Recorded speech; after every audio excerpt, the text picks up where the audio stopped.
बात कर लेते हैं उत्तर प्रदेश की, जहां बुलंदशहर रेपकांड जिसने पूरे देश को आक्रोशित कर दिया था।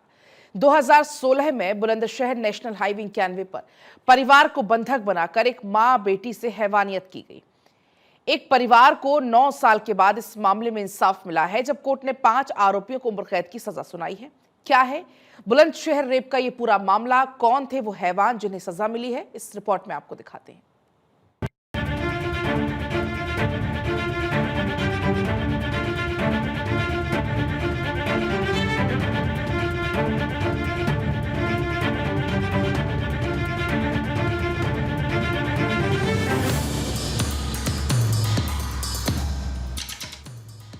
9 साल की लंबी लड़ाई के बाद आखिरकार बुलंदशहर रेप कांड के पीड़ितों को इंसाफ मिला और 5 हैवानों को मुख्य पॉक्सो कोर्ट ने उम्र कैद की सजा सुनाई और हर आरोपी पर 1,81,000 रुपए का जुर्माना भी लगाया। 2016 NH 91 हाईवे गैंग रेप में आज कोर्ट का जो फैसला है वो आ गया है और 5 आरोपियों को आजीवन कारावास की जो सजा है वो कोर्ट ने दी है और 1,81,000 रुपए का जो आर्थिक दंड है वो भी आरोपियों को दिया गया है। कोर्ट ने आईपीसी की धारा 394, 395, 397, 376 डी, 120 बी और पॉक्सो एक्ट की संबंधित धाराओं में दोषी ठहराया। मुख्य पॉक्सो कोर्ट तृतीय अपर जिला एवं सत्र न्यायाधीश ओम प्रकाश ने यह फैसला सुनाया। सहायक जिला शासकीय अधिवक्ता वरुण कौशिक ने बताया कि जुर्माने की कुल राशि 2 रेप पीड़ितों को आधी दी जाएगी। अदालत ने इसे जघन्यतम अपराध मानते हुए सख्त सजा जरूरी बताया। ये हम सभी जानते हैं कि मैटर कितना हाईलाइटेड था। वर्ष 2016 का सबसे हाईलाइटेड मैटर था और बहुत ही जो इसकी नेचर थी बहुत ही ब्रूटल और हेनियस प्रवृत्ति की, जिसमें लूट के साथ साथ डकैती के साथ साथ गैंग रेप था।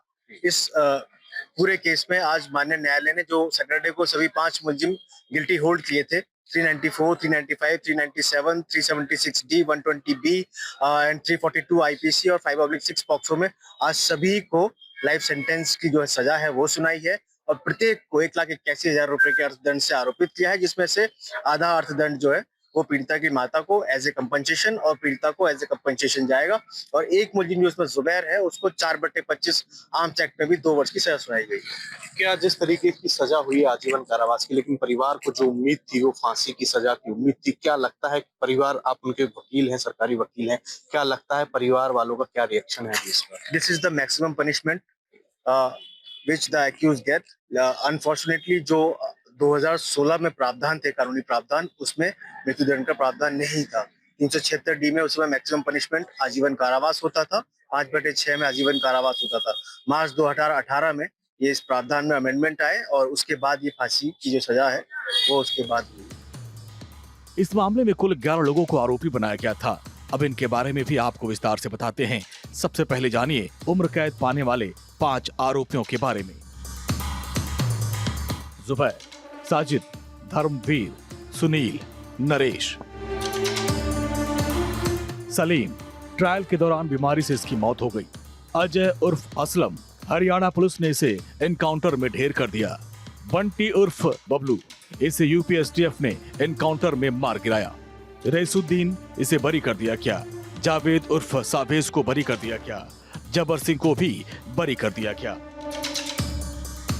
वहीं कोर्ट के फैसले के बाद आरोपी पक्ष के वकील ने इस फैसले के खिलाफ हाई कोर्ट का दरवाजा खटखटाने की बात कही है, जबकि उम्र कैद की सजा पाने के बाद इन हैवानों को अपने किए पर जरा भी पछतावा नहीं है। दोषी करार देने के बाद जब पुलिस कस्टडी में आरोपियों को कोर्ट से बाहर लाया जा रहा था तो एक आरोपी जुबैर मुस्कुराते हुए मीडिया कर्मियों से कह रहा था, ठीक से वीडियो बनाना और हमें फेमस कर दो। बहुत बढ़िया और लो। अब आपको देश को झकझोर देने वाले इस मामले के बारे में विस्तार से बताते हैं। 28 जुलाई 2016 की रात थी।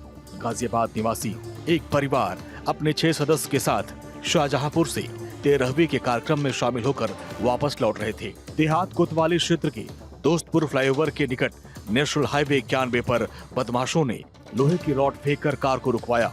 इसके बाद आरोपियों ने किशोरी, उसके पिता, मां, ताई, ताऊ और चचेरे भाई को बंधक बना लिया।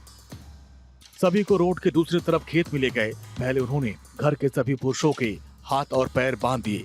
इसके बाद 14 वर्षीय नाबालिग और उसकी मां के साथ आरोपियों ने सामूहिक दुष्कर्म की वारदात को अंजाम दिया। इस जघन्य वारदात को अंजाम देने के बाद सभी आरोपी वहां से लूटपाट करके भाग गए। पीड़ित पिता का आरोप है कि वारदात के बाद कई बार डायल 100 पर मदद मांगी गई, लेकिन कोई नहीं पहुंचा।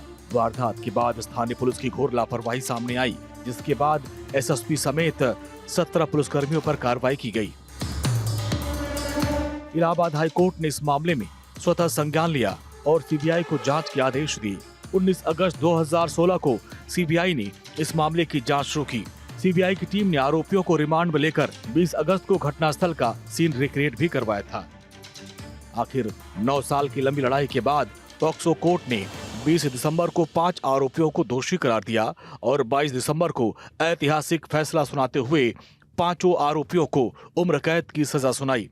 हालांकि इस जघन्य कांड के बाद आरोपियों की फांसी की सजा की मांग की जा रही थी।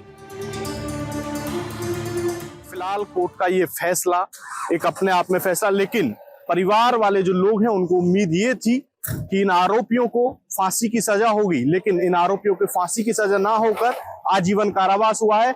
यहीं इसी में पीछे जो आरोपी हैं उनको कोर्ट में लाया गया था, उसके कोर्ट के बाद, और यहीं से गाड़ी में बैठाकर आरोपियों को जेल भेजा गया। हालांकि अभी जो वकील हैं, जो सरकारी वकील हैं, उन्होंने बताया है कि आजीवन कारावास की सजा और 1,81,000 रुपए का जो जुर्माना है वो कोर्ट की तरफ से आरोपियों को सुनाया गया है। मैं बुलंदशहर से विक्रम राणा, भारत 24।